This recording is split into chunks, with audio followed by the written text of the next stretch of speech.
And when you look at Bitcoin mining specifically, that's usually one of the most popular angles to attack it on. Instead of someone saying, I don't like Bitcoin, but people can own it if they want, they say, well, if they keep owning it, they're going to boil the ocean. So we have to take action on them.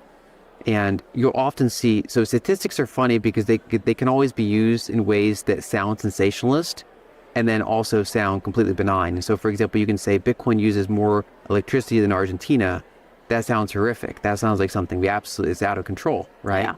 But if you say Bitcoin uses 0.1% of global energy usage and something like 0.5% of global electricity usage, does that sound like, is that where we should have a lot of our attention? Probably not.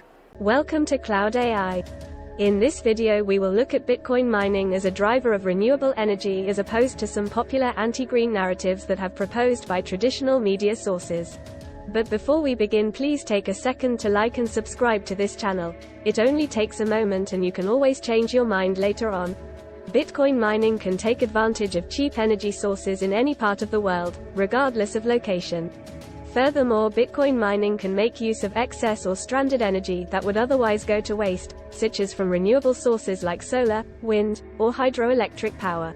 This can help to reduce the overall carbon footprint of Bitcoin mining and make it more sustainable. As Bitcoin can be mined anywhere in the world, it's easy for miners to move to locations abundant in green energy, such as where they are using flared natural gas from oil refineries that would otherwise go to waste. In the long run, Bitcoin may be a driving force for the green energy network due to its active investment in renewable energy infrastructure.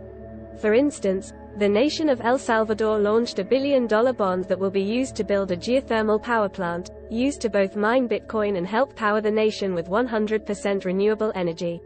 Traditional financial institutions would be naturally content to drive an anti-Bitcoin narrative as cryptocurrencies like Bitcoin operate independently of traditional banking systems and central banks. Some argue that their rise could disrupt the existing financial system, potentially undermining the control of central banks over monetary policy and posing risks to financial stability. Banks, being part of the traditional financial system, may view cryptocurrencies as a threat to their stability and control. So with any new technology, there's always technology proponents that want to embrace it and accelerate it. And there's people that detract from it, or are worried about the safety of it, are worried about the impacts of it. And then in more corrupt ways, entrenched industries don't want it to flourish. So for example, when the automobile came out, the horse and buggy industry wanted to impose all sorts of restrictions on it to try to kind of slow that down. And I think we're in an environment now where the existing system, whether it's governments, whether it's banking systems, would not exactly be thrilled with a much larger Bitcoin network. And so I think that it's in their interest to kind of, I can see from their perspective why they want to put all these frictions on it.